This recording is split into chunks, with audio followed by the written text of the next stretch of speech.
ते चाललं होतं आमचं. आपण आलेलो आहोत काळूबाईच्या ठिकाणी. काळूबाईचं साक्षात स्वयंभू मूर्ती आहे, तिथं आपण पाया पडायला आलो.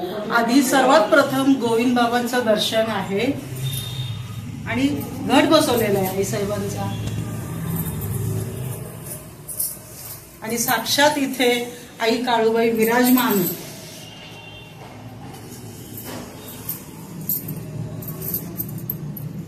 सगळेजण दर्शन घ्या आईसाहेबांचं. आई राजा उध उध सदानंदाचा उध उध उध गाई उध उध उध उध. आपण आलेलो आहोत शनिवार पेठेमध्ये शिंदे पारावर, जिथे ही देव्यानीवाले गोगोले त्यांचं आडनाव आहे. त्यांची ही काळूबाई म्हणजे साक्षात काळूबाईचं ठाणं आहे आणि ते 18व्या शतकामध्ये इथं आलेले आहेत आणि एक छोटासा खडा होता म्हणे आणि त्याचं स्वयंभू माता आहे काळूबाई. बघा साक्षात तुम्ही दर्शन घ्यावं अशी माझी इच्छा आहे. अगदी बघा देव्यानी आईस्क्रीम वाले जे आहे त्यांची बेकरी आहे, त्याच्या शेजारीच त्या वाड्यामध्ये जुना वाडा आहे. खूप म्हणजे खूपच जुना वाडा आहे. त्यांचा पलीकडे वाडा होता. पण मग आईसाहेबांनी साक्षात दर्शन दाखवलं की मला इथे माझ्या ठाणी तुम्ही मला इथे प्रतिष्ठापना करा आणि त्यांनी तसं केलं पण. घेतलेलं आहे इथे मावशी आणि काका असायचे ना. हा तर ते मला म्हणायचे मला जोगवे येतात, ये जोगवे करायला मी यायची आणि मी जोगवे करायचे. आमच्या गोडबोले काकूला माझी जी मानलेली आई आहे तिनेही अनुभव घेतला, ती नवस पडली. हे माझ्या लक्षात होतं. मग मी हे सगळे व्हिडिओ करत असते ना, ते माझ्या लक्षात आलं की आई साहेबांचा पण व्हिडिओ करा. हा म्हणून मग मी आले.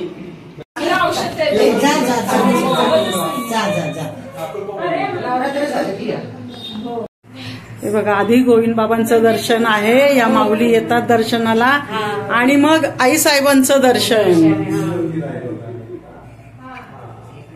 सर्व मंगल मांगल्ये शिवे सर्वार्थ साधिके शरण्ये त्र्यंबके गौरी नारायणी नमोस्तुते. तर शाकंभरीच्या दिवशी काय कार्यक्रम असतो देवीचा? गोंधळ असतो. हा अजून तेवढंच असतो, गोंधळच असतो. तुम्ही सवाष्णांचं काहीतरी बोलत होत्या मला. हा सवासणी असतात जेवायला त्या दिवशी. गोंधळी सवासणी आपले कोण जवळचे नातेवाईक म्हणा किंवा मित्रमंडळी म्हणा.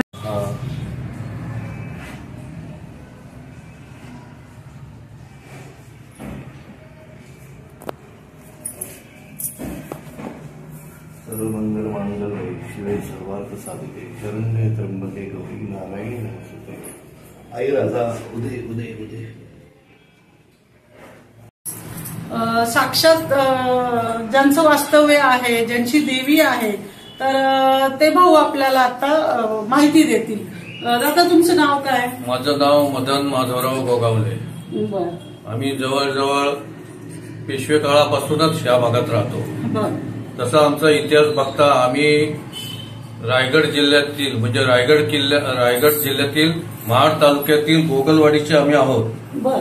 आणि छत्रपतींची गादी रायगडला होती तेव्हा आम्ही तिथे गोगलवाडीत राहत होतो. अच्छा. त्याच्यानंतर ज्या वेळेला छत्रपतींची गादी शाहू महाराजांनी साताऱ्याला आणली, तर त्या सातारा जिल्ह्यात एक गोगलवाडी आहे. त्या गोगलवाडी तोपर्यंत आम्ही तिथंच होतो. नंतर पेशव्यांनी गादी शनिवारवाड्यावर आणली, तेव्हा पेशव्यांबरोबर आम्ही पुण्यात आलो. पण पहिला आम्ही कात्रजपाशी गोगलवाडी होती तिथं राहिलो होतो. नंतर आम्हाला पेशव्यांनी इथं जागा दिली तर आम्ही शनिवारात आलो. आज जवळजवळ 1800 सालापासून आम्ही या शनिवार पेठेत राहतो. आमचं शिंदेपाराच्या शेजारी घर होतं, तिथं आमचे सगळे पूर्वज राहायला होते. मी पण तिथं लहानाचा मोठा झालो. नंतर पुरामध्ये ते घर पडलं, पण परत आम्ही बांधलं. पण नंतर मग आमचे काका तिथं राहायचे आणि आम्ही ह्या इथं राहायला आलो. हा वाडा आम्ही तोपर्यंत घेतलेला होता. आणि त्यावेळेला मग आम्हाला रोड वाइंडिंगची नोटीस आली. नोटीस आल्यानंतर आम्हाला हे मंदिर इथं हलवून इथं आणलं आम्ही. हे आमचं स्वतःच जागा असल्यामुळे.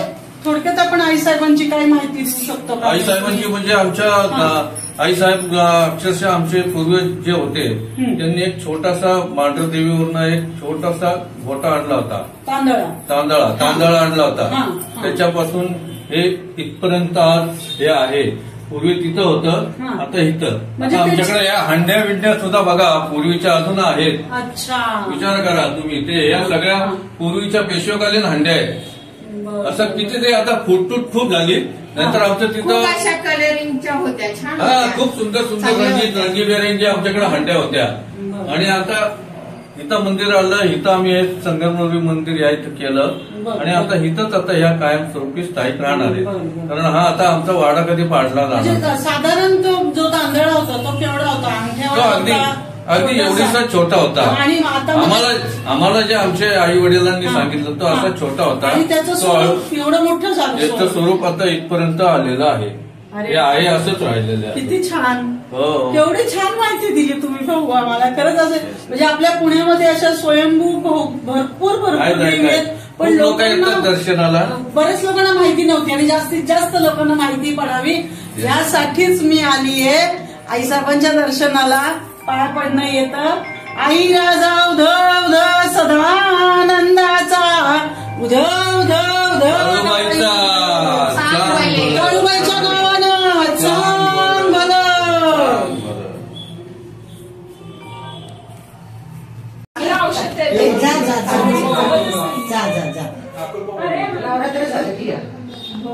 नऊवारी साडी नेसून बायती लुगडी.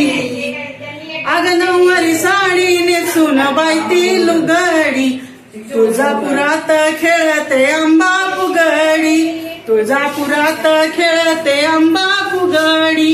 माहुरगडची काळू आली फुगडीत बायती दंगून गेली. फुगडीत बायती दंगून गेली.